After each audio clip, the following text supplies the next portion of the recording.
Fans, at this time, we would like to do a special awards presentation for the Person of the Year.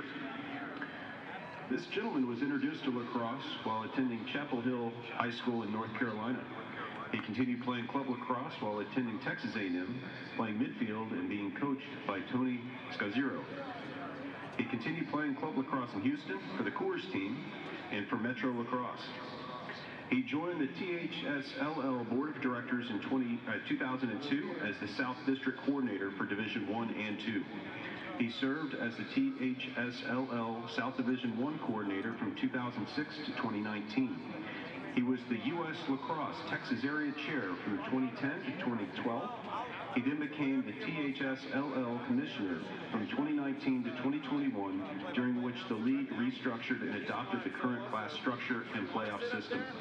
This gentleman most recently served as the South Class A Coordinator in 2022 and 2023. Ladies and gentlemen, this man has graciously served the THSLL for 21 years, dedicating a tremendous amount of his personal time to the boys that play lacrosse in Texas. We are very proud to honor this servant of the game. Joe Donahue is the THSLL Person of the Year for 2023. A big round of applause. Congratulations.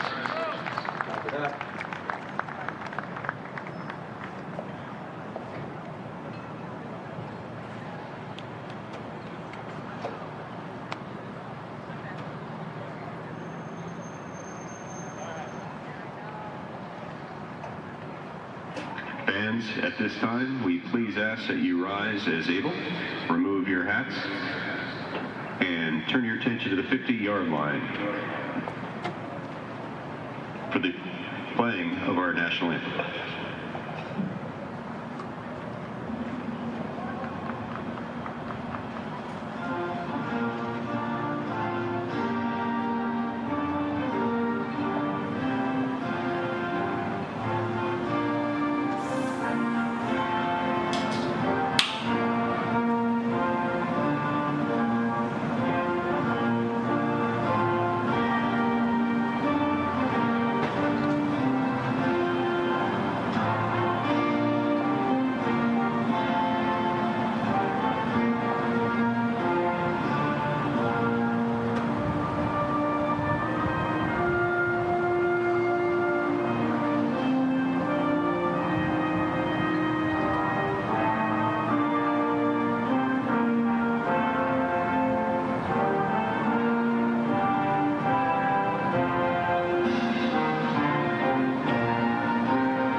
Special thank you to our flag bearer, Class A All-State defenseman from Capel, Nate Sullivan.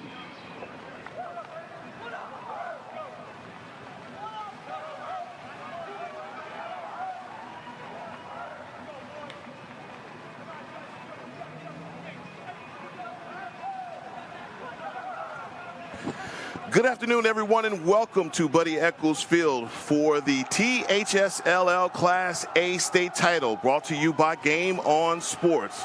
Hello and happy Mother's Day to all mothers out there. We have a rematch between the Kinkaid Falcons and the Knights from Episcopal School of Houston. These two teams met on March the 28th, and the Knights won that match 12-9, as the saying goes, familiarity breeds contentment, and I am of the belief that these two teams may not like each other very much. Hello, everyone. I'm Heckman Harrison, joined in the booth by John Donville. And John, hey, man, welcome. I guess you get to get breaking in real time on a championship match. I don't know many guys that get broken in like that, but here we are. And you have to let everyone know what your credentials are and how you got to this point in lacrosse.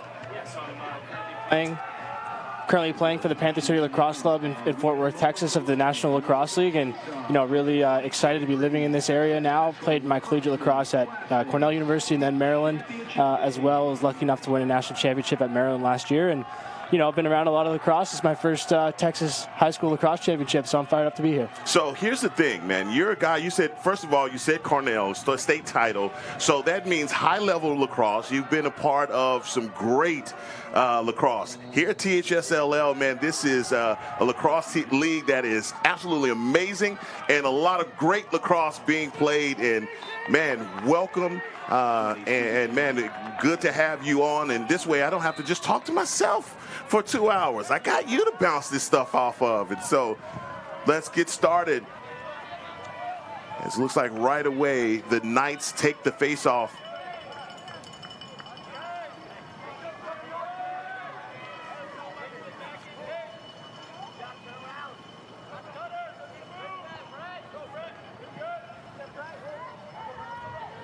Looks like that's Jackson Hearn working for behind the X for the Knights.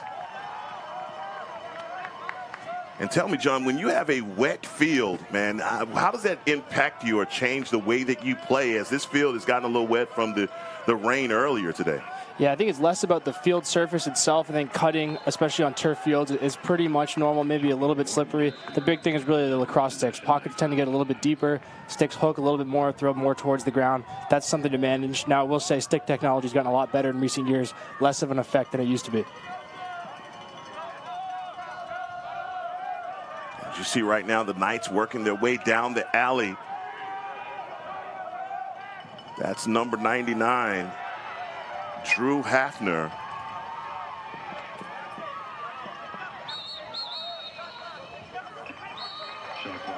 As the Kinkaid Falcons take the possession.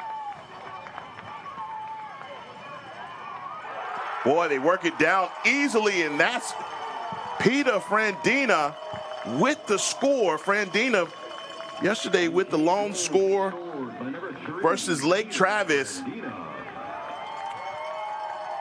Frandina looked like he's injured on the play, but he's able to walk off on his own. And Kinkaid breaks the seal for the score here. Going through the starting lineups for the Falcons.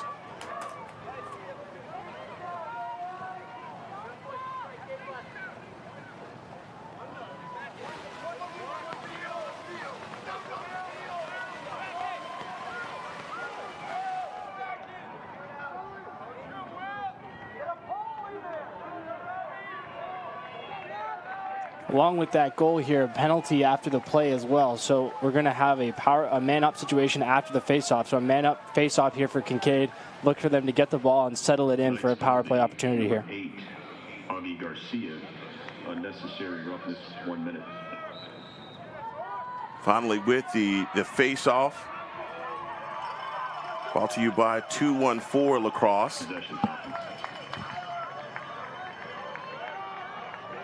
Starting lineups with C2 Education. Peter Frandina, number 3. Brett Siff, number 4. George Kinder, number 9. Will McMacken, number 13. Peter Shields, number 14. Colton Silverstein, number 15. Watt Muir, number 16. Number 24, Alex Easterby. And number 27, Gabriel Myers. And number 28, Pete Nicola. Shot by 14 Shields. Just like that, the Knights with the clear. Owen Broden with the clear for the Knights as Episcopal takes over on offense. Down by 1 here with 9:24 in the first quarter. Knifing his way down the GLE is Jackson Hearn. Hearn not able to score as the Falcons come away with the ball and the clear.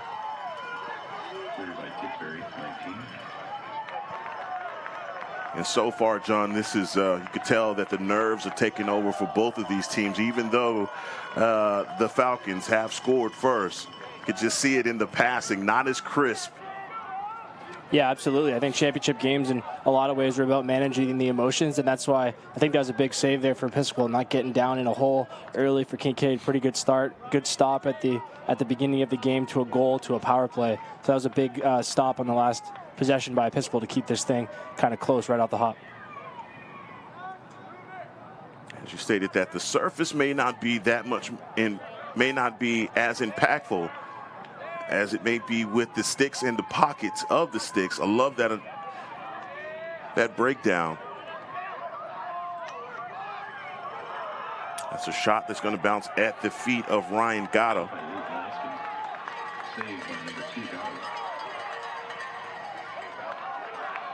And that's the nerves that I was talking about on the clear. You see it just a little herky-jerky in the play right now to get things started. But still, Kinkaid able to come away with the clear, and boy, working in close, and I just thought that was going to be automatic for number 3, Frandina.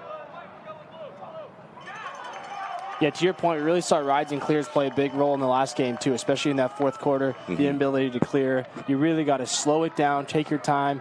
You know, you got a timing clock on, but it's always more time than you think. Spread the field, get into whatever clear you want to get into, whatever your plan is. It's just hard to go off script, especially in these championship games. Mura working down the GLE, now back behind the X.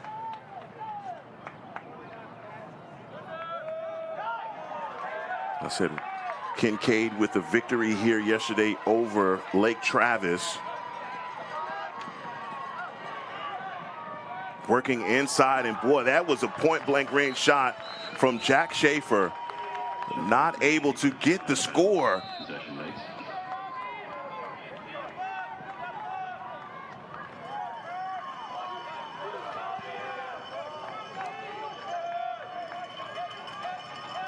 Hafner working down the alley, looking for a pass. He hadn't passed yet, but there it is. Out to Jackson Hearn. You see that defense just kind of collapsing in and around the crease to protect the goalie. Yeah, tough pass there, especially just with the distance of it. Once you get really short like that, those 4 or 5 foot passes really requires a lot of touch. Like you said, with the rain and the nerves, just makes it difficult. And again, this Kinkaid defense has been pretty solid here, especially at 6-on-6 situations. Doesn't look as easy as it seems. I mean, you're talking about guys in close to each other. You would think that would be a little bit easier to make the passes, but not so much. Yeah, I think it's a little bit of diminishing returns. You get the kind of the mid-distance 10-yard passes. That's really the easiest. Once you get in really tight or really long, it starts creating a lot more variables, more touch, or you need to really rip it for the longer passes. So there is a kind of, you can be too close. And smart play by Episcopal to force those really tight end passes.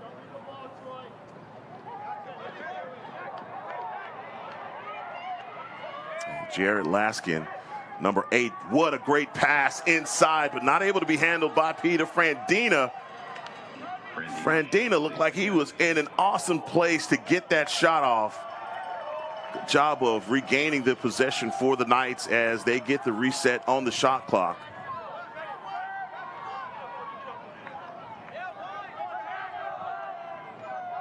Jack Easterby with the pass to number 16, Watt Muir.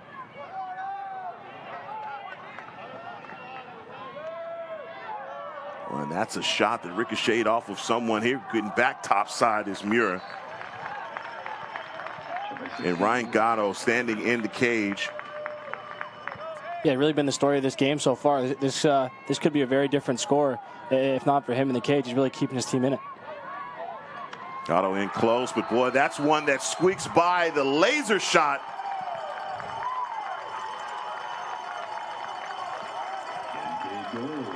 Well, it took me about 4 minutes and 45 seconds for my first broadcaster's jinx here on Gatto, unfortunately.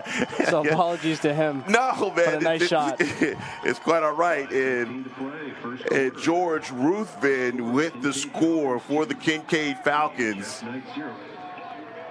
I don't want to call it a jinx, man. We got plenty of guys that believe in the jinx, but that goal sponsored by Natalie Burkhalter, your State Farm agent. Please make sure you hit up Natalie for all of your insurance needs.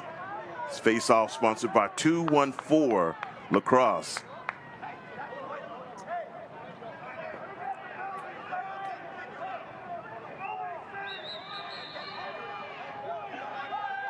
And the first timeout called by Episcopal School of Houston. They take a timeout. We're going to do the same in return as action resumes here on Game On Sports.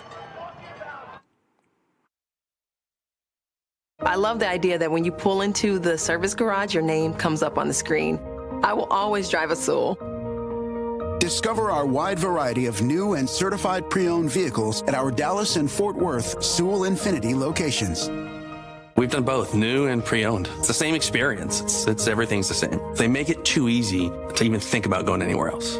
Discover our wide variety of pre-owned vehicles at Sewell.com today.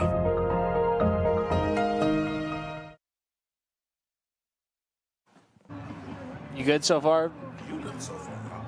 Okay, good. All right.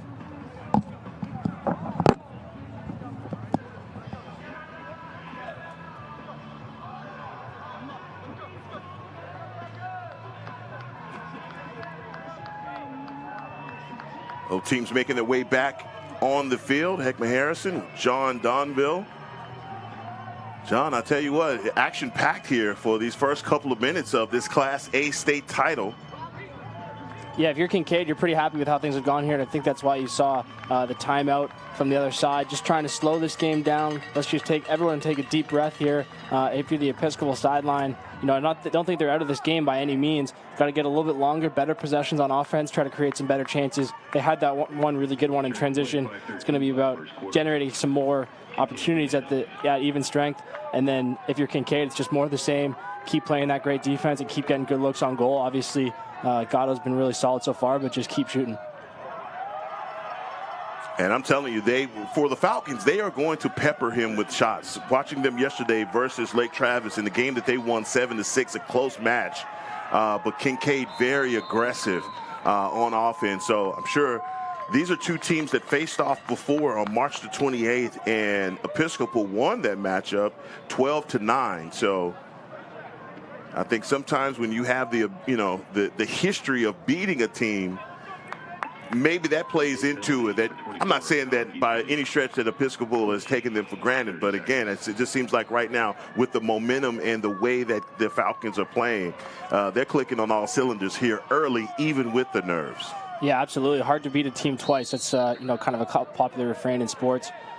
So we had actually a man advantage there for Kinkaid, and then they took a penalty. So 5-on-5 now. So decision for Episcopal. Do you wait to get your advantage back for a shorter time, or do you play with the 5-on-5, more space on the field? Anyone who's familiar with like overtime hockey, more space, advantage here for the offense. Let's see if they can take advantage. And John, doesn't look like they're going to waste any time as you see Jackson Hearn trying to work his way from back around X to get topside, and he shoots off, gets 2 shots off. And what a hustle there by number 15, Colton Silverstein. The goalie coming all the way out of the cage to win that possession. Love to see that. I saw him tossing it around a little bit in the warm-up. He's got a great handle. He can really shoot it as a goaltender, and you see he's been aggressive in the clear, not wasting any time. I think that's been helpful for Kinkaid. And I believe you're seeing the Episcopal player come on now, so we're going from 6-on-5 back to 6-on-6, so back to regular lacrosse here.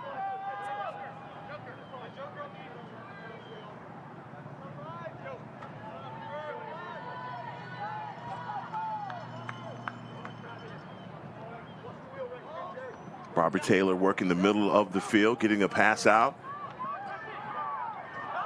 Well, how about that from Preston Shield? That's a guy that had a magnificent game yesterday with the Hattie versus Lake Travis. So please keep your eyes, circle, highlight, and underline number 14, Preston Shields. Yeah, nice play there to put it in his left hand. Natural right, he put it in his left hand. It increases angle on the goal. Just a nice save. And the Knights work the clear. Already 3:18 here in the first quarter. Better patience there on the clear, something we already talked about earlier in this game. Just took their time, found the open guy. You can overcomplicate those situations a lot. Take your time, find the open guy, make a good pass, and now you're playing some offense. It looks like they've settled in as you see the crisper passes and spacing that they're creating as well. want to get it in the head of Jackson Hearn. You see the speed immediately from the guy number 1. Kinkaid with the purple tops. Boy, what a pass. Inside and score. That's the vision by Jackson Hearn, and the score by Colin Bennett, getting the party started for Episcopal Houston. The Knights get on the board. Yeah, just a great passing catch here. This is kind of a classic offensive principle where you put a guy right in front of the net and have him kind of go the opposite way of the Dodger. Just really good vision, nice catch and finish right in front of the goal. And that replay brought to you by Groovy Hughes. And goal, our State Farm agent Natalie Burkhalter. Like a good neighbor, State Farm is there. Procedure penalty. I think it's just a possession call there. It looks like there's some confusion on the Kinkaid sideline trying to get everybody out. I believe that's a kind of a delay of game violation. So no penalty, no man advantage here, but Episcopal gets the ball.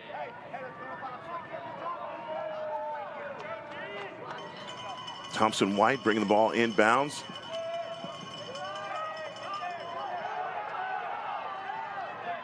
He's getting a little physical on the far side. Great pick play defense there by Kinkaid, kind of jumping that pick. Episcopal went for the swim move, risky play, great if it works out, but if the good on-ball defense by the short stick just sticks this guy right in the chest, now it's going the other way. The Falcons with the clear, setting up their offense.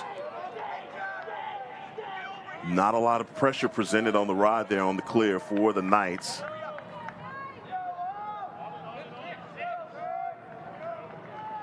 But already 40 seconds on the shot clock for the Falcons. Up by a score.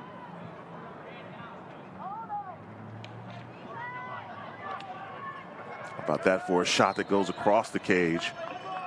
Number 16, Watt Muir. Yeah, good offense, though, on that one. Going after the short sticks defensively. A nice roll-off move and a good shot. Obviously, didn't go in, but that's good offense. We saw Muir waste no time with the short stick on him. Great rear check to dislodge that ball from the head, and the Knights go the other way.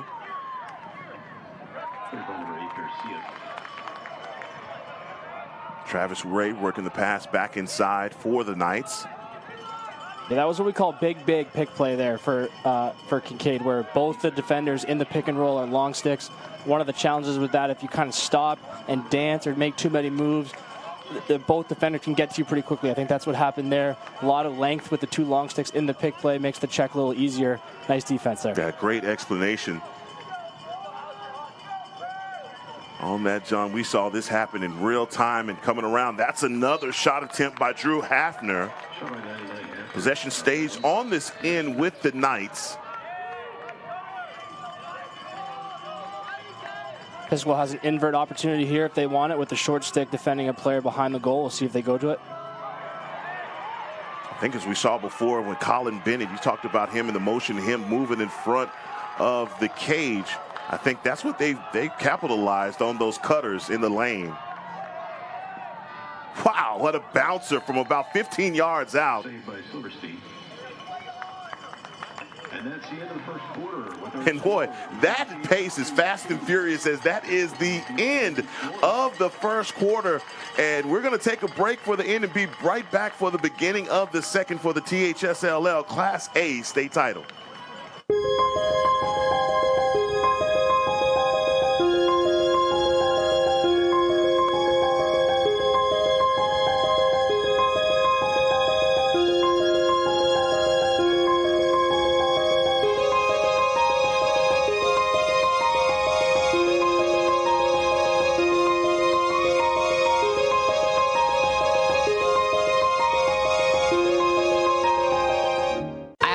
Forward to car shopping with Sewell, because I know that the whole process is going to be seamless, comfortable, and we're going to be taken care of. Buying a car is a big life event. I just felt very relaxed through the whole process. They put us at ease. There wasn't any pressure. It really felt like we were sitting at home trying to buy a car, especially with the cookies. I drive a Sewell. Discover our wide variety of new and certified pre-owned vehicles at Sewell Cadillac. You've never been one to fear the unknown. That's because you've seen seasons like this come and go, just like many of your competitors. You know your outcome, stay focused, and take calculated risks, seizing opportunities when others freeze. The truth is, winter business cycles separate the good from the great, and winter is your season. Ours too. That's why for over a century, we've been honored to serve you. Vista Bank, entrepreneurs banking entrepreneurs since 1912. Back in action here at Buddy Echols Field. Ekma Harrison alongside John Donville, a national champion in the booth with me. Yeah, it's what? Thanks for having me, man. It's exciting. What are you talking? National champion. It's great Come to be on, here, man. This is awesome. Talk about bringing the quality of the broadcast to a whole nother level. Cornell University, that means you got plenty of brains, man. So what do you do after you graduate from Cornell besides go play professional lacrosse? Yeah, so I'm actually working in the marketing department for Panther City Lacrosse. Okay. We're based in Fort Worth. Our offices are in Arlington, but we're really just working on obviously growing our team and growing our awareness in the area. But a big part of that is growing the game in this region, and it's been pretty cool to see the lacrosse community in DFW. It's a passionate community, obviously growing really quickly, and I'm excited to be a part of it. Oh, you ain't seen nothing, man. Texas lacrosse, it is growing. It's a growing sport. More and more kids are picking up these lacrosse sticks, and as you can tell, man, the athleticism as the game grows, the athleticism is coming with it, and we have some spectacular talent down here. Guys that are going to the East Coast, going to the Virginias, going to the Cornells of the world, and man, it's just good to see the sport growing to this point, and hopefully this weather will hold off because, John, man, we got even a better treat coming after this. This is even better. It gets better. He's working his way inside and going to get the flag. We're going to call that an and one. Episcopal Houston goal scored by number 25. Yeah, this is commonly referred to as the extra step to greatness, this step across the front of the goal. You see right about here, he could have bailed out, gone down the alley, gets right across the goal. That's where goals get scored. A really nice play, gets hit pretty hard. That's the price you take for scoring. But, that's the extra step to greatness. And now it looks like that flag is going to wipe out. So as far as I can tell right now, we're at even strength. So still be at 6-on-6, but a great move there to tie this thing up. And Colin Bennett with his second score there. Stepping in, almost a crease violation as we have a yard sale stick on the ground. And that goal is sponsored by Natalie Burkhalter and replayed by Groovy Hughes. Look at that good stick work ahead by Jack Schaefer, the rear check, earning another possession for the Knights. Someone better get on that guy because he is coming right down the pipe. And, man, unfortunately, Colin Bennett is down on the ground. Yeah, we'll see if that's just a 1 minute or something more. I think that check got him pretty high, but he's definitely taking a beating here just in this last minute. And, yeah, he ran right through that contact to get in close to take that shot. Yeah, obviously he's a right-handed player on the other side of the field from where he scored, but it's kind of the same idea. He could have bailed out a little bit, gone towards the alley, went right towards the goal. Obviously couldn't get it to go, but drew a flag. Just doing the right things, getting in the middle of the field. I've always been told and taught that that's where good things happen, and he's proven it right now. And the penalty is going to be against Gabriel Meyer. I believe that's going to be a 1 minute penalty for Meyer. So man up opportunity here for the Knights. Let's see if they can capitalize. 27, Gabriel Myers. 30 seconds. You're going to see Kinkaid here. 30 seconds. Sorry, you're going to see Kinkaid here sharing the middle responsibility on this power play. So look for the middle guy to be open here. I think that should be the focus. Sometimes you'll see the middle player locked off. The middle of the offense should be open on this. So number 22, Thompson White, we're seeing him collapse down, and that's the guy that we're looking for.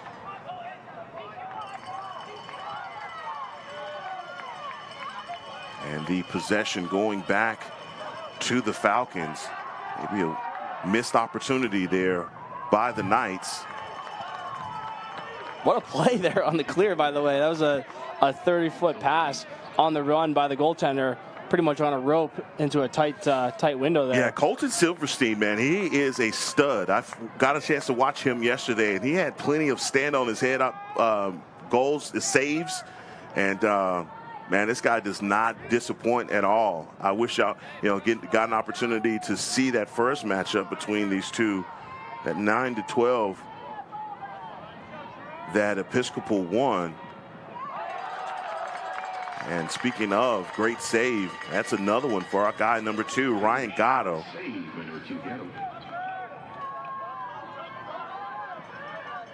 And trying to work the clear for the Knights as they do. Yeah, oftentimes in title games like this, you can see specialists, if they really dominate their matchup, becoming big factors. That would be face-offs and goaltenders. So far in both of those, we've seen it be pretty even here. I think the little things are really going to come down to making the story of this game, the clears, the ground balls, that sort of thing, because the specialists are all doing well. There's our guy working his way back inside, number 22, Thompson White. But how about that? Colton Silverstein just standing in the line of fire to get that save. Finally with the clear inside and patience, but Gatto with the save. That's got to be difficult. You have a guy at point blank range in front of the crease, and you're able to get the mouth of that stick up and get the save. Yeah, especially he did exactly what I was just talking about on the other end with the extra step to greatness. Did a great job putting it back in his left hand, getting back across the front of the goal. Just an unbelievable save. Now, with that being said, there was an offside penalty with the Episcopal attackman coming over, trying to make a play on the ride, comes over the midline. You see that fairly frequently. So it will still be Kinkaid ball, and they're going to have a man-up possession here.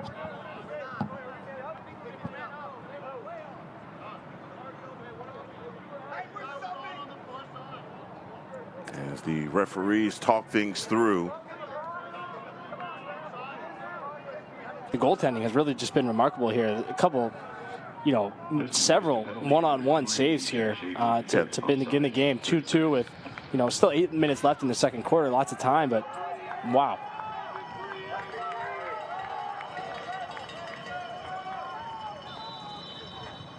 And the Falcons bring the ball inbounds.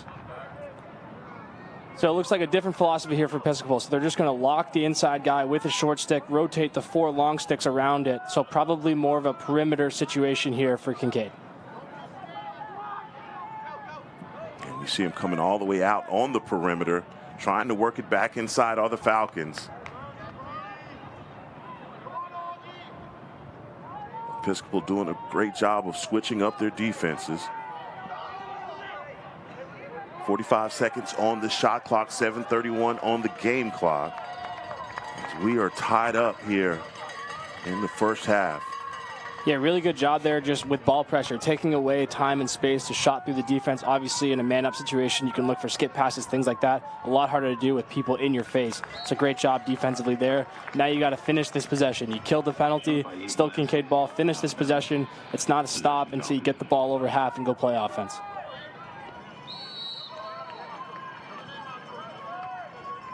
And bringing the ball inbounds, number 14, Preston Shields. Was not able to corral that pass is number 8, Jared Laskin. Again, 10 seconds on the shot clock. Laskin's in close with a shot that goes behind the goal. That's going to reset the shot clock, and exactly what the Falcons needed.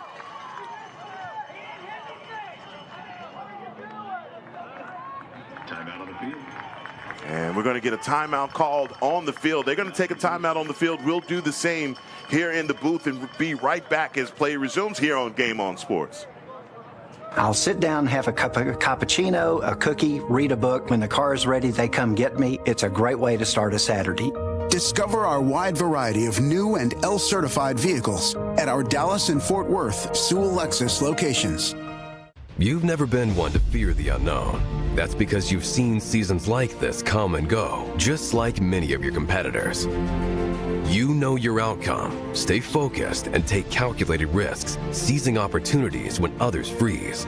The truth is, winter business cycles separate the good from the great, and winter is your season.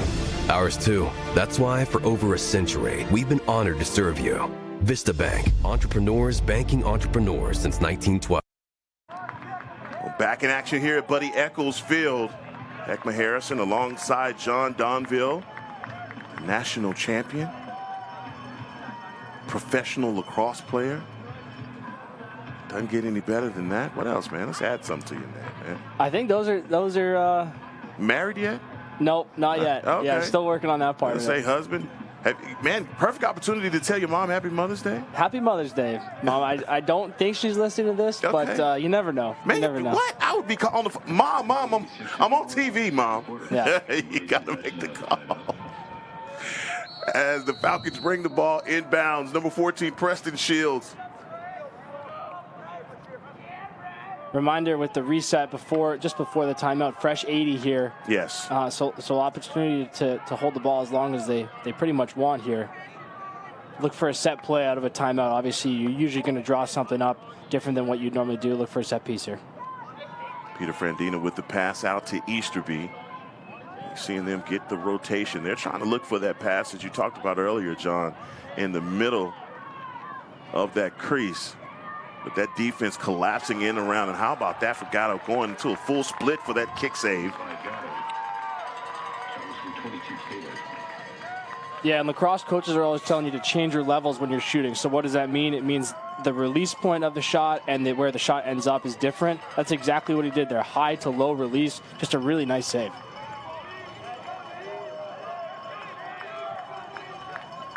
We're tied up. And the Knights now back with the possession.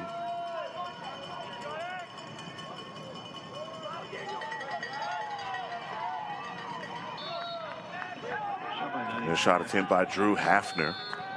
Brief 6-on-5 opportunity here.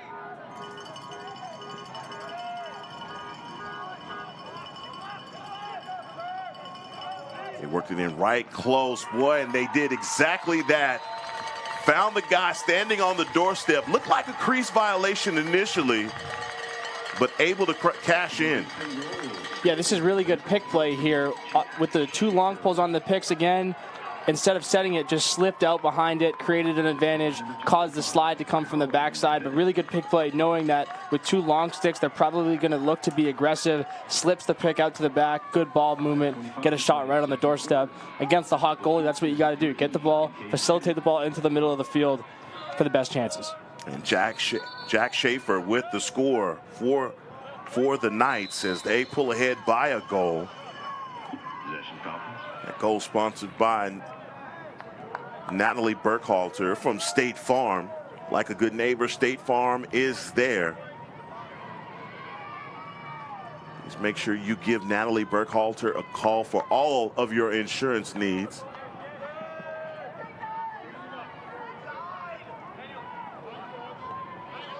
And I think the Falcons, they stole a lot, had a lot of the momentum going there in the first half, but you see the Knights kind of slow and methodical about their approach and going up by a score, stealing the momentum, but the Falcons need to respond here. Whew. Shot inside, that looked good from where I was. George Ruthven's shot though, but Ryan Gatto right there, man. Both of these goalies, as you've mentioned, doing a really good job. Yeah, that was a more good offense, nice save. I think Kinkaid could be a little bit more aggressive feeding it into some of those cutters. Looks like there's more off-ball space than they're really taking advantage of. With that being said, I think Episcopal is doing a great job again with just getting pressure on the hands, pressure on the ball carrier, making it hard to look through the defense. Boy, they were right in close. Whistle going to get the push. And we're going to stay on this end. Got to get a body glove on number 25. Colin Bennett just kind of having his way right now in the first half, already with 2 scores for the Knights.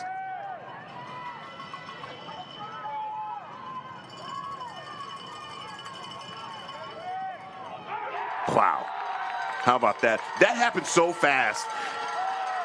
Colton Silverstein not even have an opportunity to turn his head.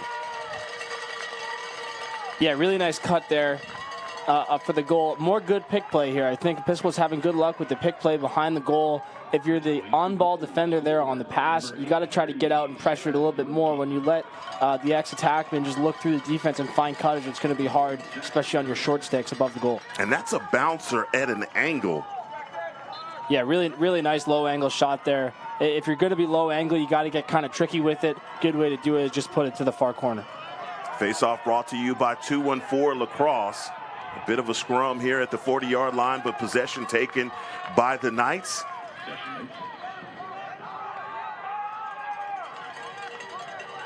Knights working the clear. Number 17, Connor Shanley.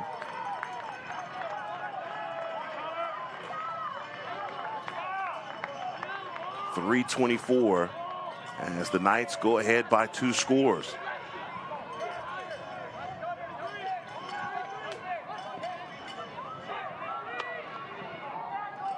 They are definitely peppering Colton Silverstein.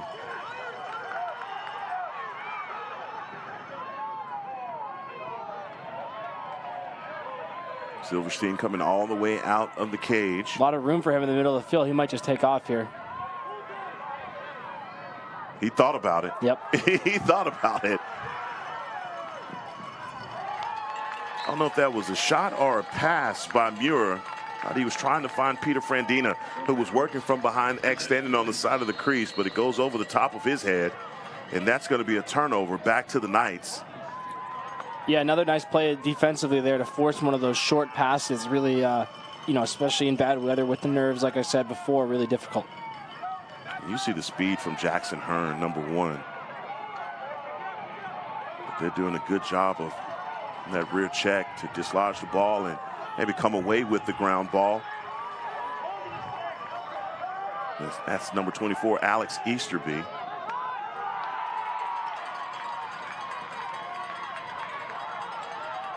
And numbers on this end for the Knights.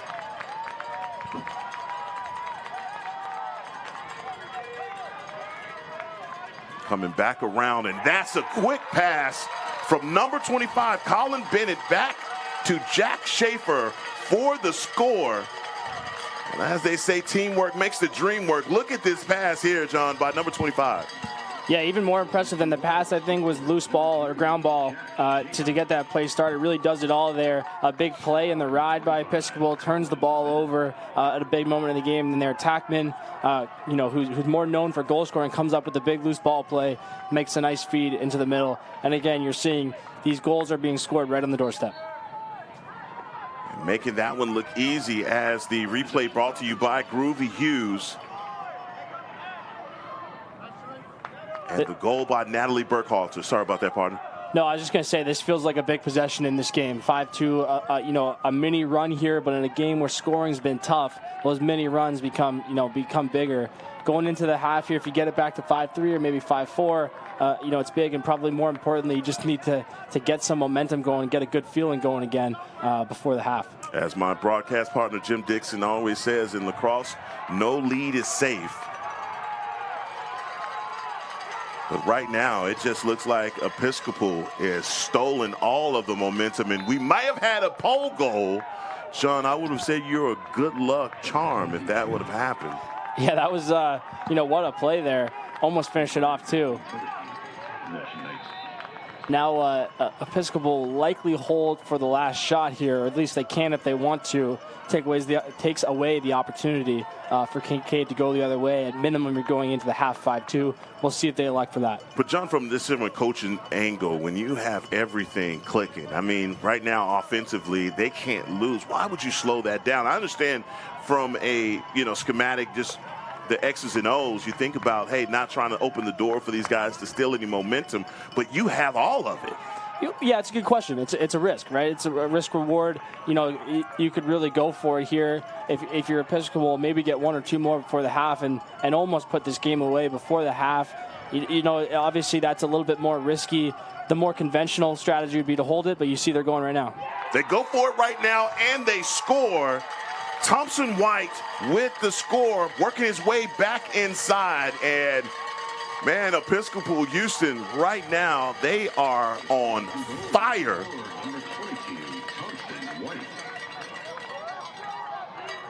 That high to low shot, nothing could be done about it. And Colton Silverstein could not get in the way of that shot. As right now, with 25 seconds left in the first half, the Knights are just pulling away. Yeah, well, great call by you there as well. Not, you know, why would you pull it out? And now they have another opportunity off the ground ball to get another one before a half here. Kinkaid needs to stop here. Working it back down inside to number 25, and looks like Timeout on the field. a timeout is being called by Episcopal School of Houston. They take a timeout on the field. We will end the booth and be right back as play resumes here on Game On Sports.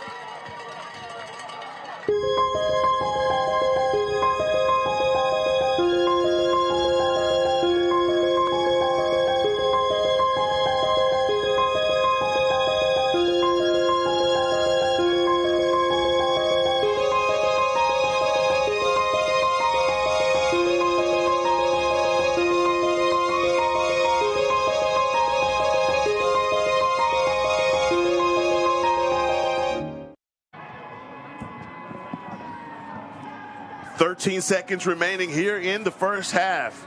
Ekman Harrison alongside John Donville. John, this is, man, talk about fast and furious for the first half. Episcopal School, they looked, I don't know, the nerves, maybe, the first couple of minutes there of the first quarter, but they settled in to their offense. And right now, man, they are sharing the rock, and unselfish play is what has got them to ahead by 4 goals. Yeah, absolutely. And they've really had success with pick play behind the goal. I would think they're going to go towards that with this last 13 seconds, but you never know. We'll see what they have drawn up. Bringing the ball inside. Boy, they tried to find it. Had a good opportunity there with 7 seconds. Pass stolen by Silverstein and clear. Like Silverstein throwing the ball all the way out to end the first half. And so far, the Episcopal Knights 6 and Kinkaid Falcons 2. We're going to take a break for halftime, and the halftime is sponsored by Firehouse Subs, providing lunch to all of the guys here for the THSLL Class A state title. We'll take a 4-minute break and be back with more here on Game On Sports. I love the idea that when you pull into the service garage, your name comes up on the screen. I will always drive a Sewell. Discover our wide variety of new and certified pre-owned vehicles at our Dallas and Fort Worth Sewell Infiniti locations.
Once again, the THSLL would like to thank our sponsors this weekend for state championships.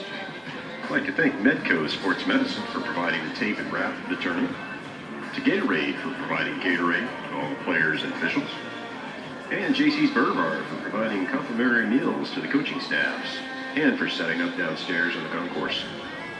We'd also like to thank C2 Education, in-person and online test prep, tutoring, and college counseling. Groovy Hughes, your one-stop shop for paint and power washing.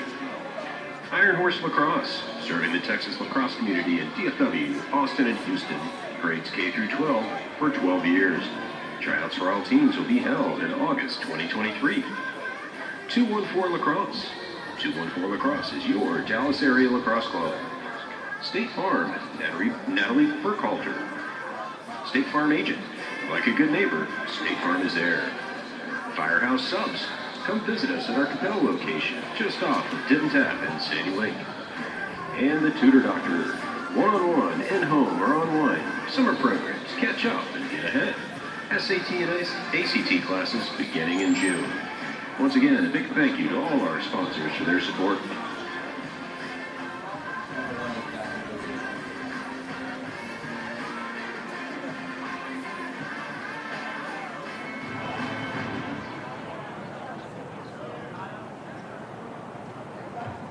Fans, and a big thank you to the Capel Lacrosse Association for hosting this weekend's state tournament.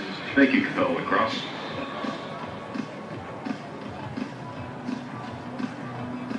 I love the idea that when you pull into the service garage, your name comes up on the screen. I will always drive a Sewell. Discover our wide variety of new and certified pre-owned.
Fans, in addition to hosting the state tournament this weekend, the Capel Lacrosse Association is also working to raise awareness for the One Love Foundation.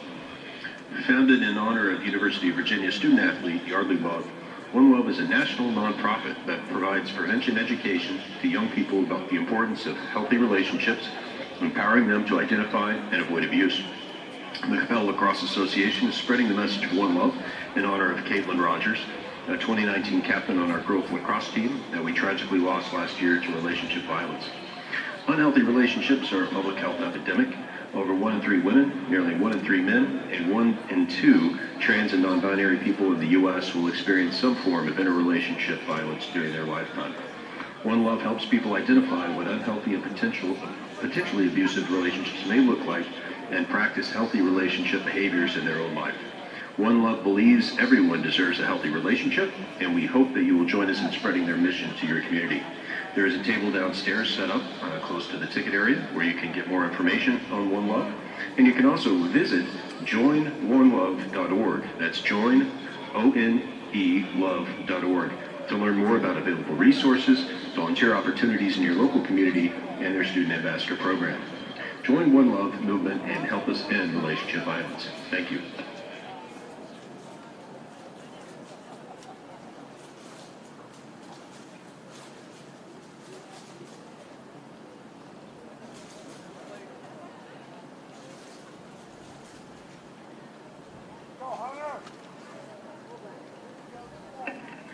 Fans, both teams today feature exceptional talent on the field.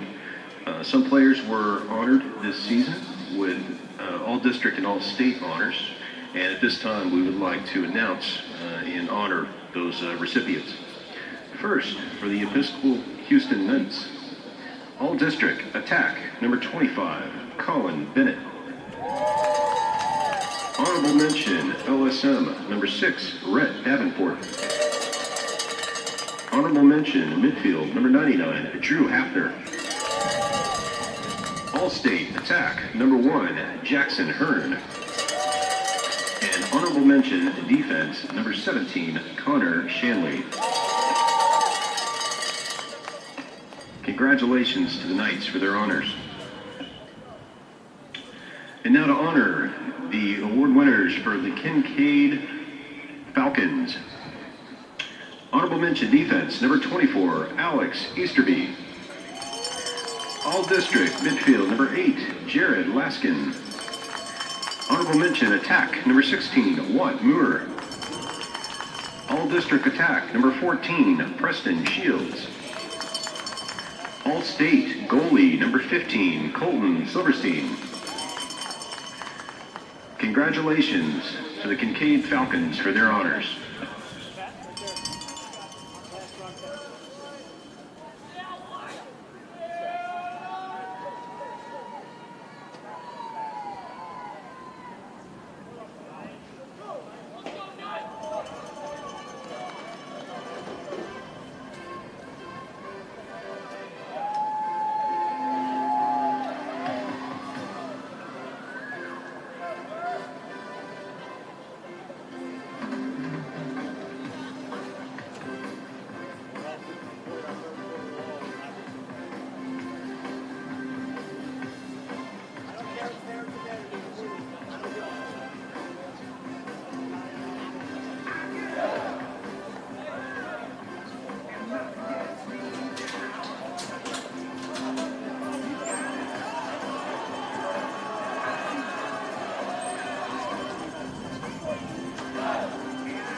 We're ready to start the third quarter of the Texas High School Lacrosse League Class A State Championship game.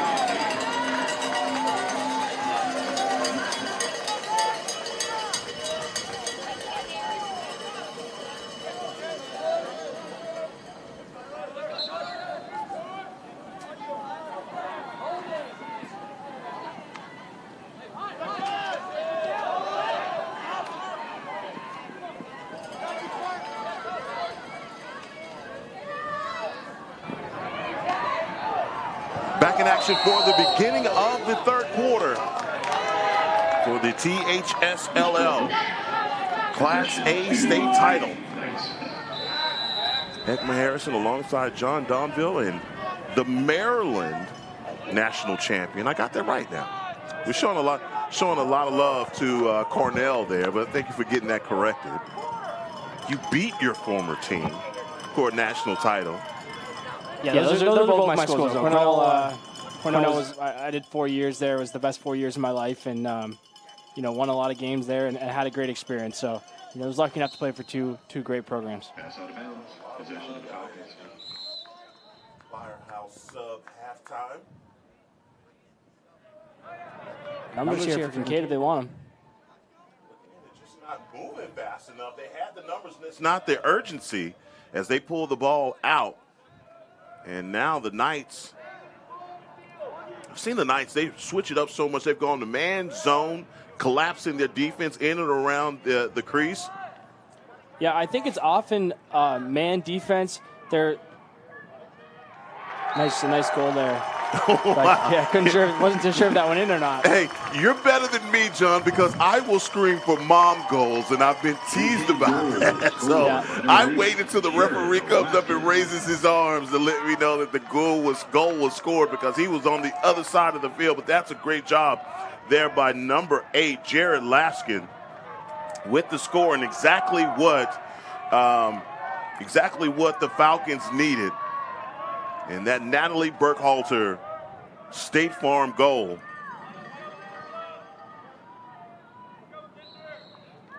teams back down at the X.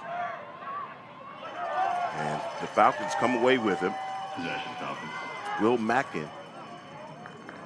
Yeah, 2 big ground ball plays on the first 2 faceoffs here.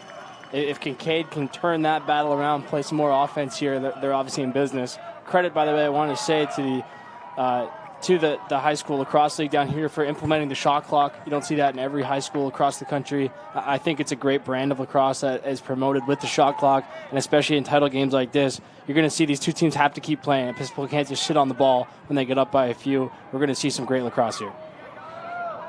Had the opportunity to call some lacrosse where the New York League lacrosse rules were put into place, where they took the shot clock completely out.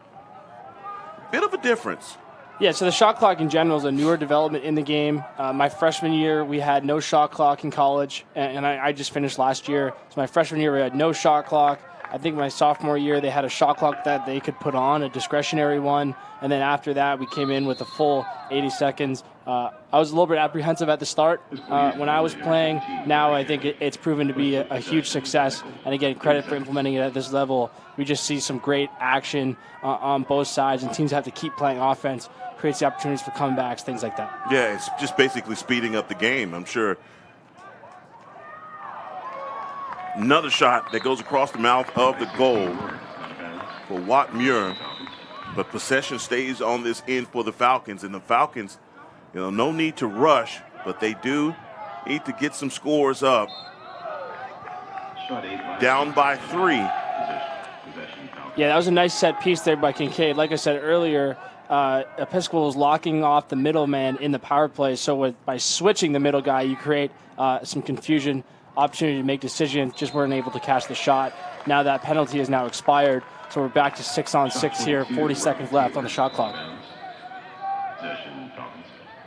Robbie Taylor with the shot attempt for the Falcons.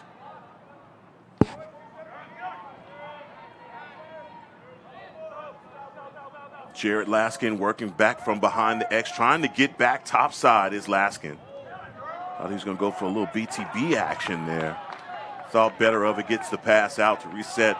16 seconds on the shot clock for the Falcons, and the jump shot, and that was in close by Watt Muir.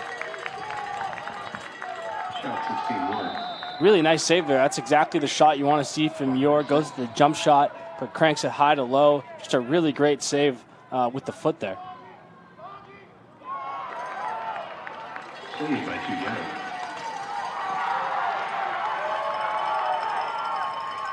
Working back inside, and that's the bouncer that you need.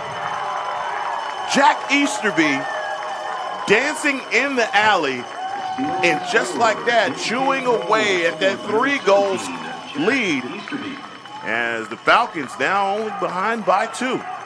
Yeah, lacrosse is a funny game. They play great offense there for like a minute and a half, get a bunch of good looks, can't get them by Gatto, and then find a turnover in the clear game, get kind of a, in hockey you'd call it a greasy goal, but get an easier one, on the clear. Just goes to show, like we said earlier, the ground balls and the ride clear situations are really going to make a big impact on this game, as we just saw. And that goal sponsored by State Farm, the Natalie Burkhalter Agency. For all of your insurance needs, make sure you get a hold of Natalie Burkhalter. Yeah, interesting move by Episcopal there. They put a long stick on the faceoff, so just trying to make it a ground ball play. Looks like the ball may have gotten stuck in the cross of the Kinkaid faceoff guy, but either way, Episcopal gets what they're looking for, creating a little chaos with the long stick. And you see them trying to pressure that crease. It's number 25, Colin Bennett. Colin Bennett already with 2 scores. And you see the Falcons putting a glove on a glove. This coming all the way out of the cage is number 15, Colton Silverstein.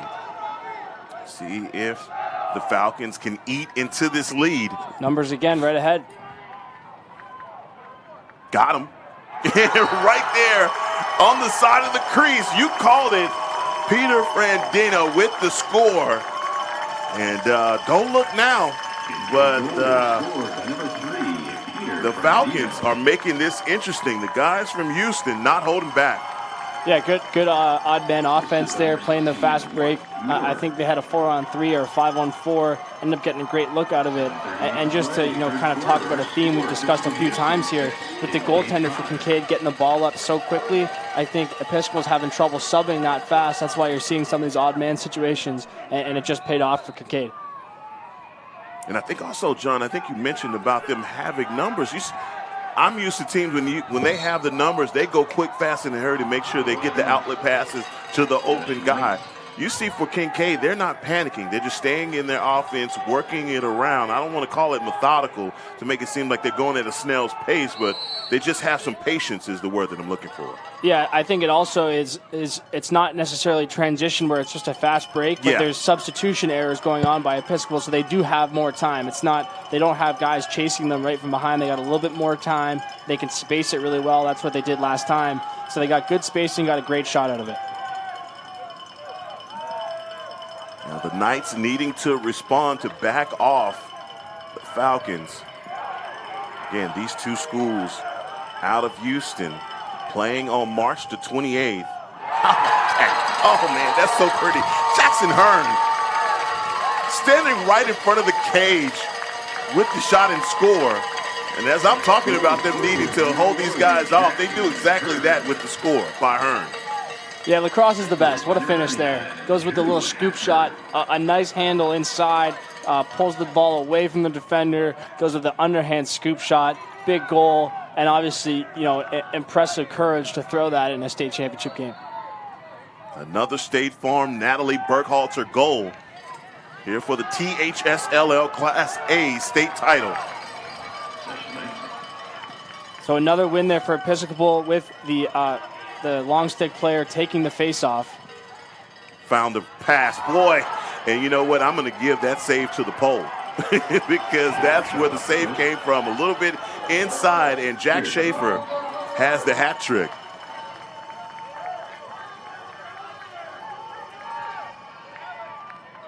Falcons work to clear, set up their offense. Peter Frandina working from behind the X. And you see the Falcons extending their offense out, bringing the defense all the way out on them as well.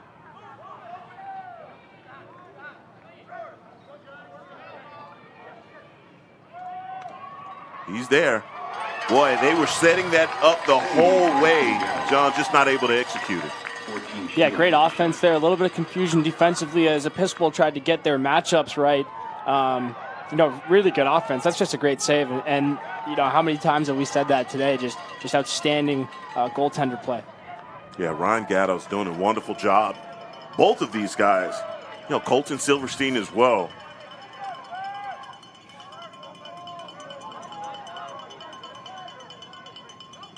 .527 left in the third. Good matchup here for Episcopal with Hearn on a short stick.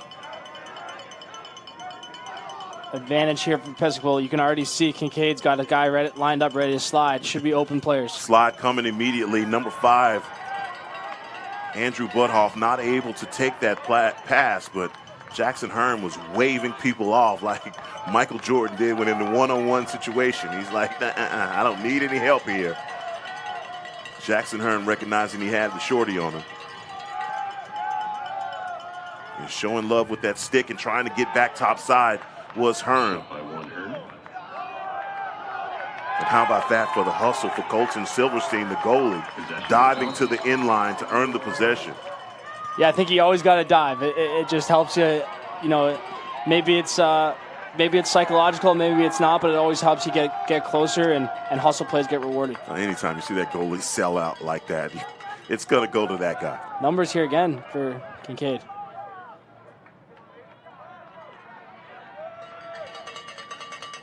Recognizing they have time, 4:23 here in the third. Robbie Taylor working down the GLE, pulls it out, and that's a shot attempt that goes over the top of the goal from Watt Muir. Possession stays on this end with Kinkaid, down by 2 goals.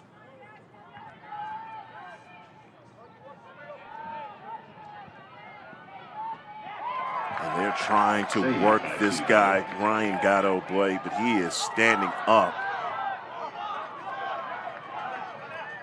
back on this end for the Knights.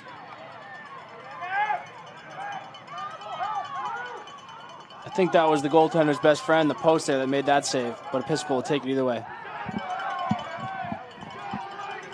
There's my guy, man. You know what? Colton Silverstein has played outstanding, giving up 7 goals. But I tell you, any lesser goal, they'd have double digits by now if you were the Knights. Absolutely.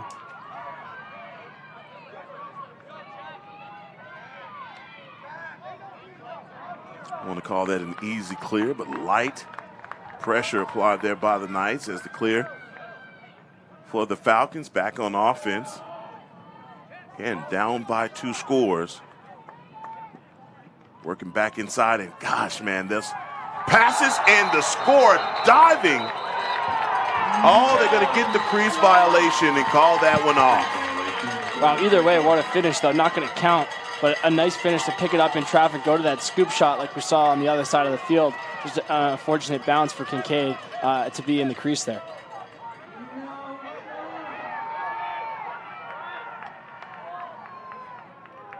Back down the Knights setting up their offense as Colin Bennett working from behind the X.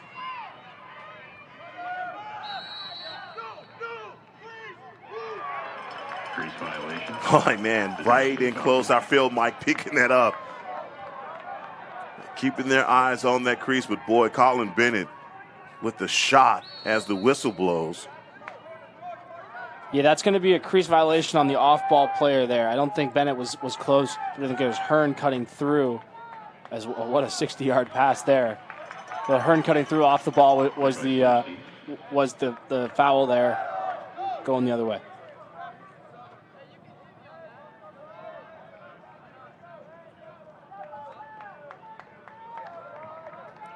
Jared Laskin out between the numbers and the boundary.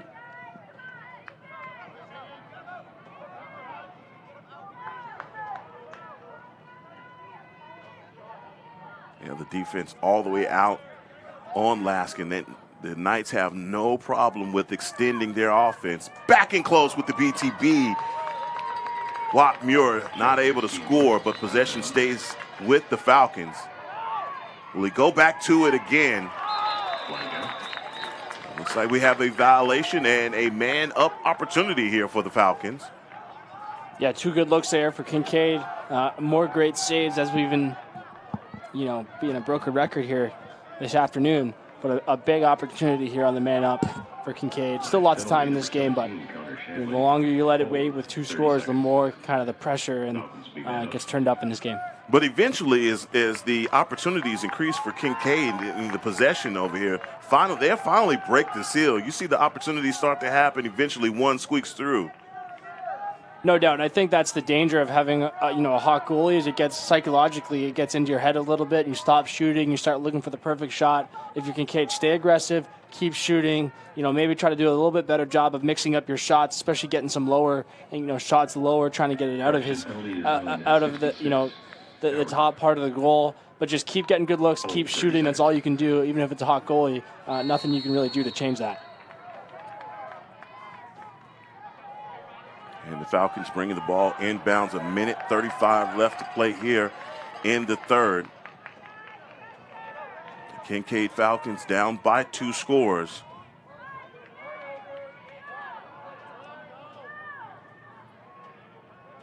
Looking for those cutters in the lane, finding themselves back topside. This should be an easy score. They find it, and that's Preston Shields with the score to bring the Falcons to within 1.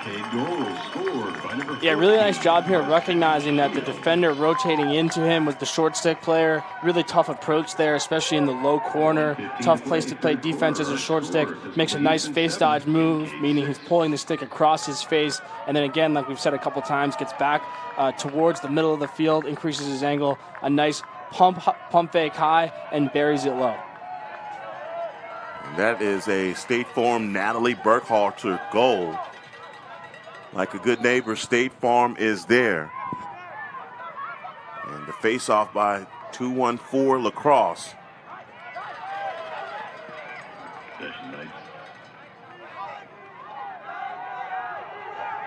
And Gatto's had his hands full. And, John, that's back to the point I was making about those opportunities for those shot attempts on goal. Eventually, one will get through, as we saw that possession by the Falcons with multiple shot attempts on goal. Yeah, absolutely. Finally, Preston Shields able to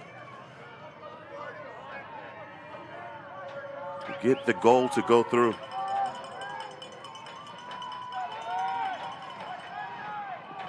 Boy, working the bouncer, Silverstein.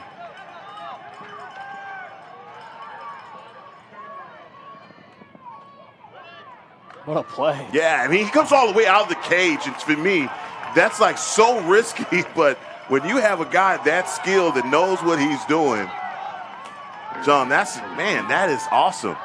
And then has the presence of mind to slow down a little bit and puts a great pass across the field. Kinkaid's got somebody open here if they can see it.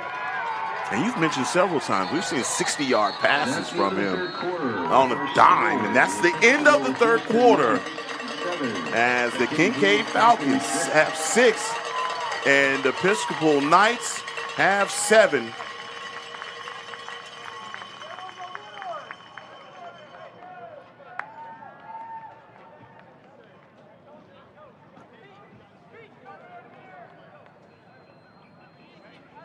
On the other side, if you're thinking about this, John, for Episcopal, up by a score,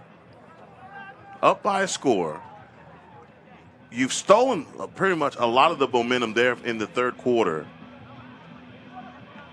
If you're going to get if you're going to get this state title, what more do you need to do to actually cash in and get this title? Because, you know, we've seen the back and forth from both of these squads, but to me, the Episcopal Knights have shown me that they have the more skilled offensive players, but it's just so up and down with when they get scores, because when they do, it scores in bunches.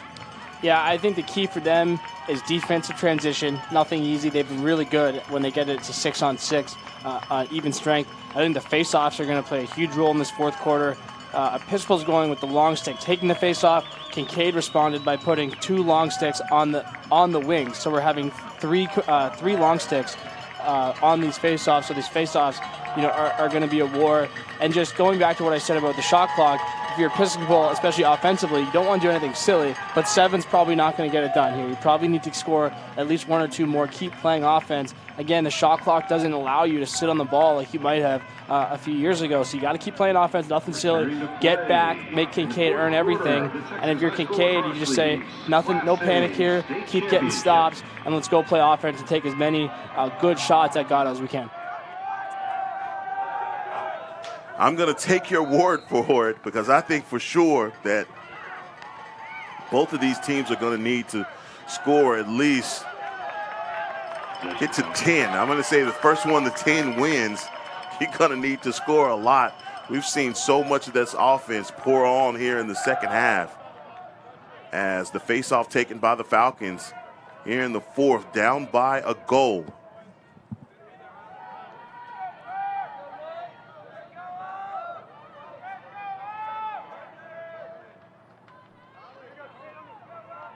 Falcons starting the rotation.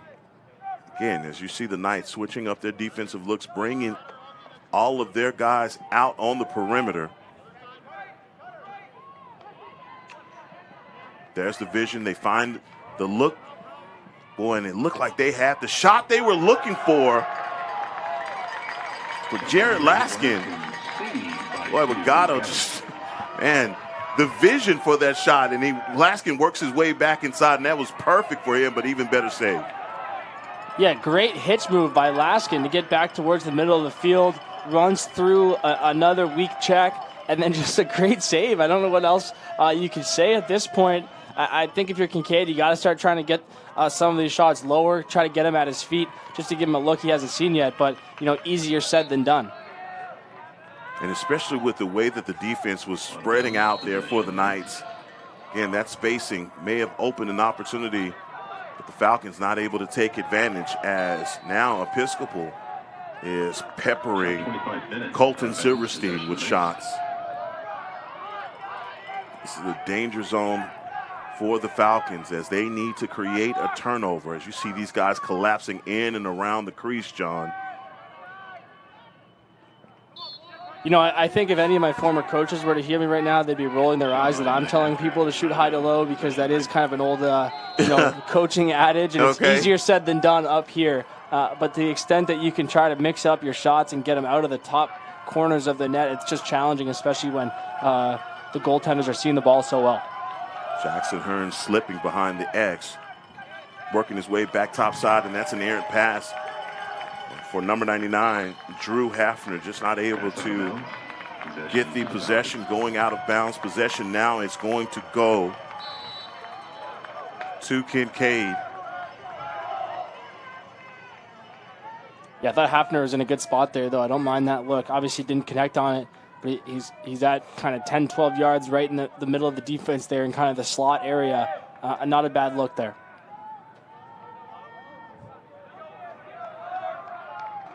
Again, this defense for the Knights extending all the way out and trying to find a cutter in the lane. Right now, I keep my eyes on number 3, Peter Frandina.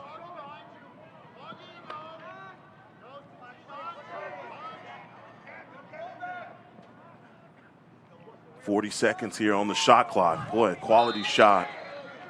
Wide left of the cage. Possession staying on this end. Oh, trying to work the bounce, and Watt Muir, you see how disappointed he was in that shot. He thought he had it.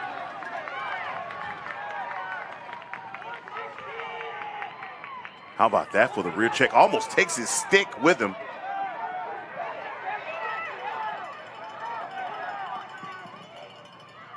And the bouncer for number 8, Jared Laskin.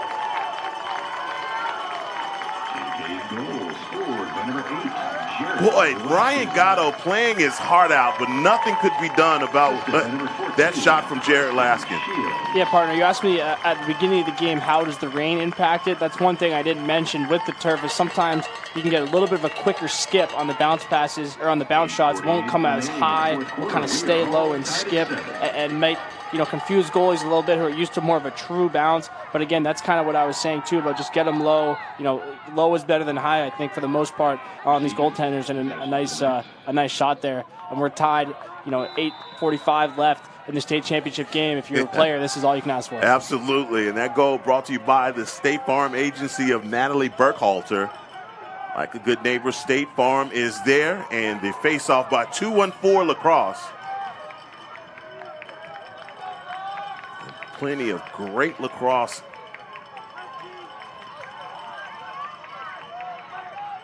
yet in store.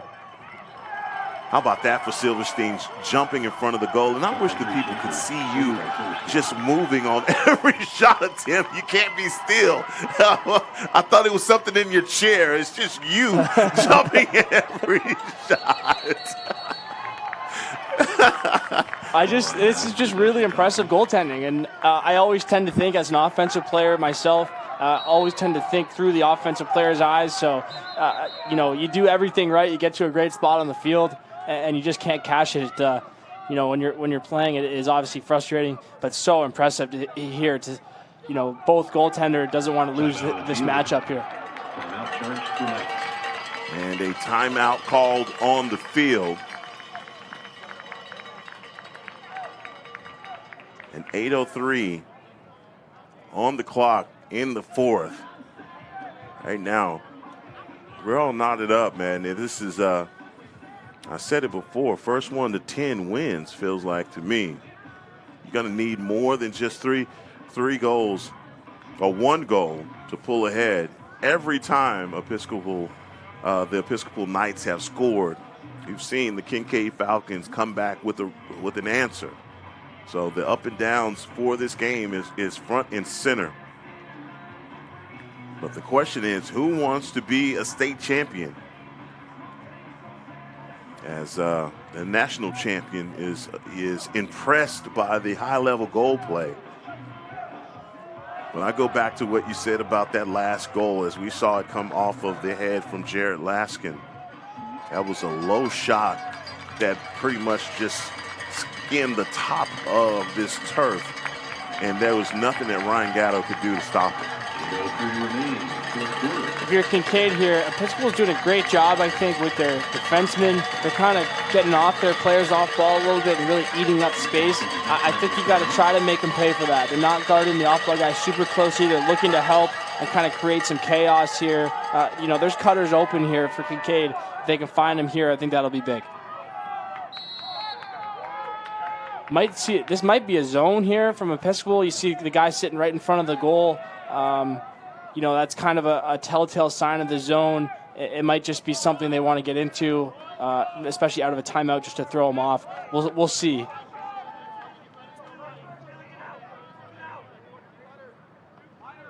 As you see the cutter, number 14, Preston Shields, working back to the top of the offense. Going back down behind the X and putting his stick right in between that pass is number 17, Connor Shanley. Shanley working the long stick, and how about that for an outlet pass, partner? Yeah, Shanley's been incredible in this game. He's had several of those, caused turnovers, and what I love is he's really looking to support his teammates' matchup. He's not worried about his guys scoring. He's looking to play team defense, looking to get in the passing lanes and support his team, and they've really made life on those Kinkaid attackmen difficult all day. Jackson Hearn working out behind the X. Running off the double teams, they have the long stick on number 1. Back to Colin Bennett.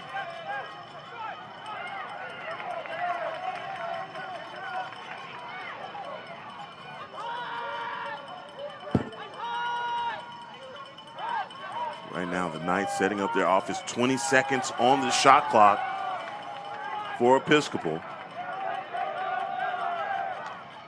A shot attempt over the top of the cage. Possession is going to stay on this end with the Knights. They only have 12 seconds on the shot clock. Got to see if you can get a good look, and then if you can't, try to bury it in the corner. Jackson Hearn with the pass outside, and that's going to be wide right. Only going to leave 3 seconds. Shot clock violation would be huge. Instead of the shot clock violation, they opt for the turnover. And working the clear is number 8 for the Falcons. They have numbers, and they have a score! Peter Frandina with the score. How about that? How quick switch was that? They get the pass and score immediately. He takes no time by getting that shot back up. Yeah, a couple of things here. Great release on the shot. Doesn't even take a cradle.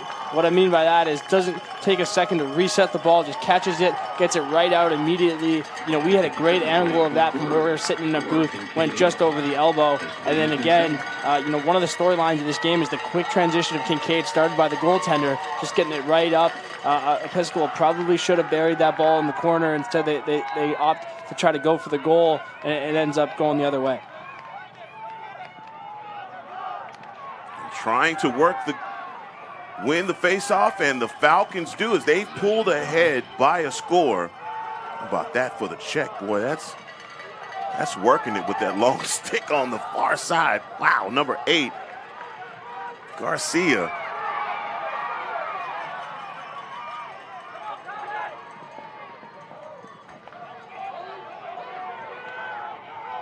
And a bit of a scrum on the near side.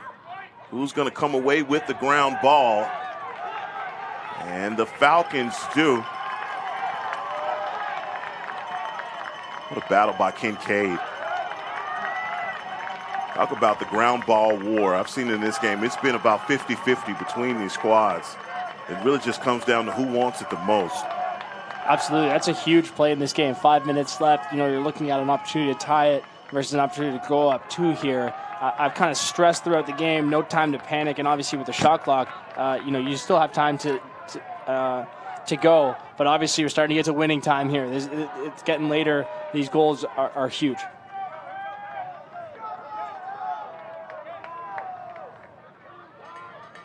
And 40 seconds now on the shot clock as Jared Laskin working down the alley, getting it back behind the X, trying to come back top side. See number 17 showing the cradle, Jack Easterby pulling it out. Easterby standing in between the hashes, drawing the defense for the Knights all the way out. Again, looking for a cutter in the lane. They find it! And that's the score for Preston Shields. As the Falcons go ahead by 2 scores. Now, you know, I said earlier, first 1 to 10 wins. Kinkaid right there on the doorstep. Yeah, great cut and finish here. Not sure if that's exactly what he was trying to do with the shot, right. But as the old saying goes, high bouncers will go. Right. Bounces it right into the top corner. Beautiful finish. It wasn't as quick as those other shots were. It was definitely a bouncer. He put that right where it needed to be, and it bounced right up at the top of the cage. It comes right down for the score, and the Falcons take another face-off. Huge possession here. If you're Episcopal here, you need to stop. Absolutely need to stop. Kinkaid, I think, will probably run the clock down a little bit to get towards the end of that shot clock. And, you know, this is a huge possession in this game. 3 minutes, 40 seconds left here in the fourth quarter.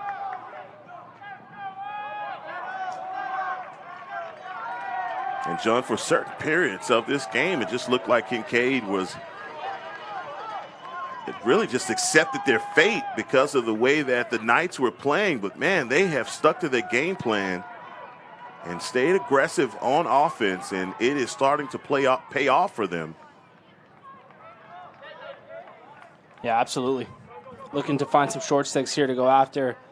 Quick slides by Episcopal, looking to probably put the ball on the ground, cause a turnover here.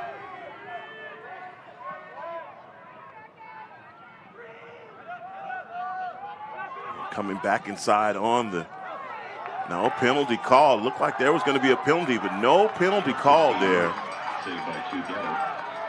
Wow. Just letting them play. That's physical. So no panic here if you're Episcopal. You got time to score, win the faceoff again, and score. You don't need to take the first shot. The important thing is you get a really good look here. Obviously try to get a score, but we're not under the 80 seconds yet for shot clock or anything like that. Take your time, find whatever you think is going to get your best shot, and try to get the best look possible.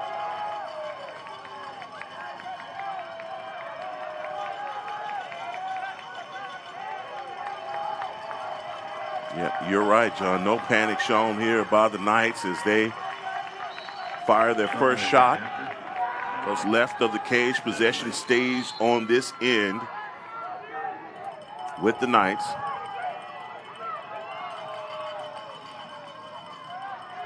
Under 2 minutes to play. And inside, another save by Colton Silverstein.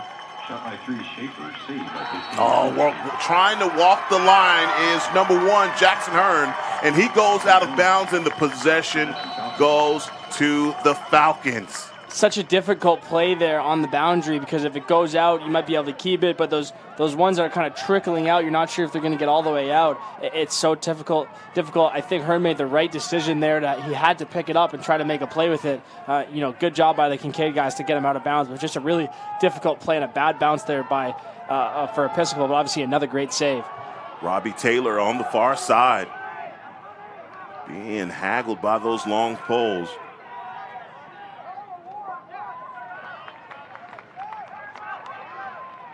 Minute 16 with up by 2 scores for the Falcons. John, my question is, when do you panic if you're a Knight? You might want to think about getting the goalie out of the goal here and try to get the goalie onto an offensive player, try to double the ball here. 1 minute remaining, fourth quarter. They do have time, so they got about 30 seconds here after the shot clock will expire. So, you know, kind of a difficult middle ground here. You know, ideally, if you're Episcopal, one of these long sticks can make a play and put a check, get the ball on the ground. There's 10 seconds on the shot clock for the Falcons, working in close, and that's a shot attempt and score by Walt Muir. And boy, Muir working his way back across the offense, finding the perfect vision for that shot. As you see the replay, that is a laser shot for the Falcons in Muir. Yeah, really hard as a left-handed shooter there to get it all the way back to the far pipe, but difficult to do as a shooter. Really hard to stop, especially for the right-handed goaltender in there, having to go to his off hip. But a great shot, and obviously, 3-goal deficit here with 30 seconds left. A massive goal in this game. Hey, John, I'm not a state title, I'm a national champion, but I did tell you first 1 to 10 wins. And here we are, 20 seconds left in this match. You just knew that the Falcons had to pull away in order to get this victory because the Episcopal Knights had answered everything up until this point as they pull away by 3 scores. And just like that. Yeah, just running out the clock time now for Kinkaid.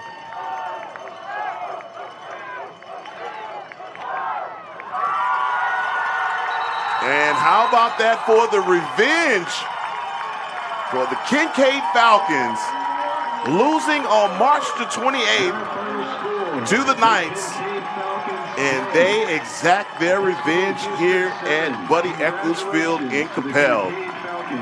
A great game played, and the Knights, boy, they played their hearts out, but the Falcons stayed patient and they worked their game plan, and they come away with the victory. Yeah, what a game. I think both teams obviously should hold their heads tremendously high here. They fought right to the end. Somebody obviously has to win or lose, but a great game, a great display of lacrosse in Texas, and like I said, both teams should be tremendously proud of the seasons they had.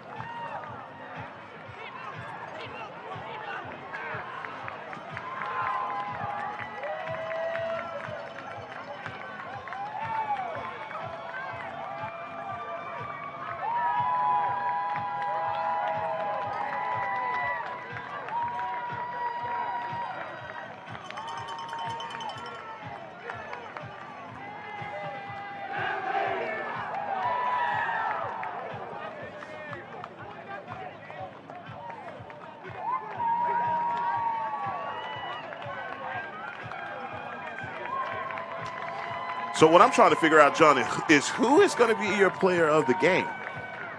I mean, so many different guys had 2 scores. Peter Frandina with 2, Preston Shields with 2, Jack Easterby. I mean, a lot of these guys were included on the scoring. So, man, it's going to be tough to decipher who's going to be the MVP. But I'm going to give a team goal. No matter what you do, you better give one to the goalie, Colton Silverstein.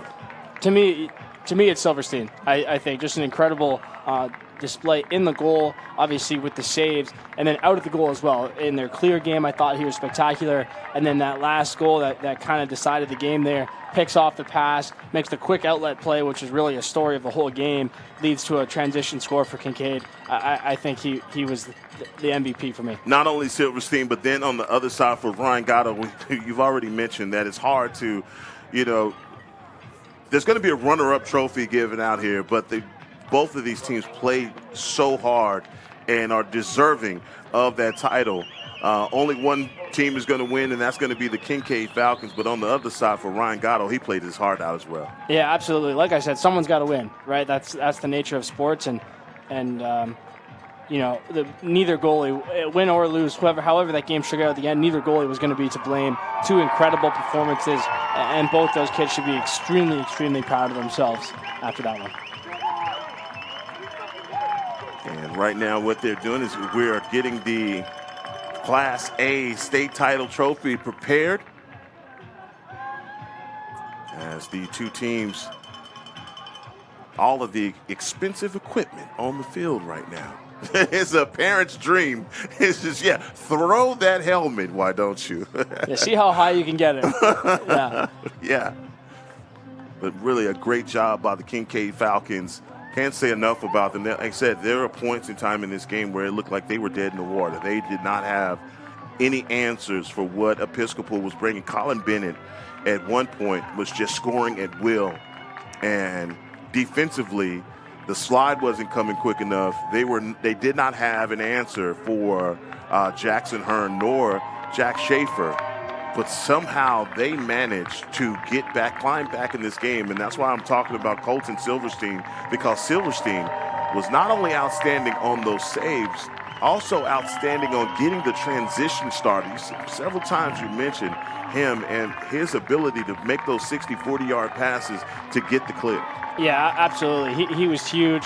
I think of one loose ball specifically to end the third quarter there. We played it, as we call it, goosing it, which means kind of flicking it on the ground without picking up. He goosed it between his legs, turned around, picked it up, then on the run made a cross-field pass to his player right in stride. Just impressive stuff from him. And you mentioned it earlier in the broadcast, lacrosse is a game of runs. Oftentimes, it's the team who goes on the last run who wins the game, and I think that's what happened today.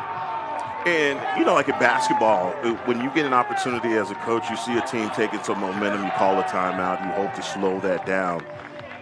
A lot of times for both of these coaches, Mike Donnelly allowed some of those runs to continue to play on as a coach. And I'm not second-guessing his decision. I'm just saying when you see a team going on the kind of run that you saw the Falcons go on, what do you do to stymie it or at least slow that down? Yeah, I think you have a few options. I think especially in the second half, using the timeouts is tougher because you want to leave it for end of game scenario. If you need to keep possession, I think you saw them go to the long stick on the face-off, which I think is what a lot of teams will do.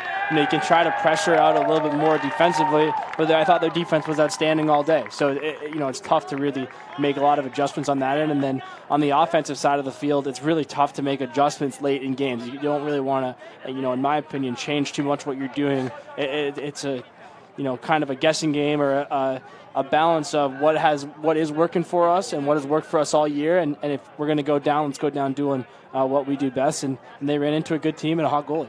Once again, the hot goalie, but also Peter Frandina just pulling out all the stops. Him and Watt Muir, just so hard to deal with. When those guys, their sticks got hot, they were just unstoppable. Offensive MVP and the 2023 Class A championship game goes to Kinkaid, number 3, Peter Frandina. Handing out the MVPs and Peter Frandina.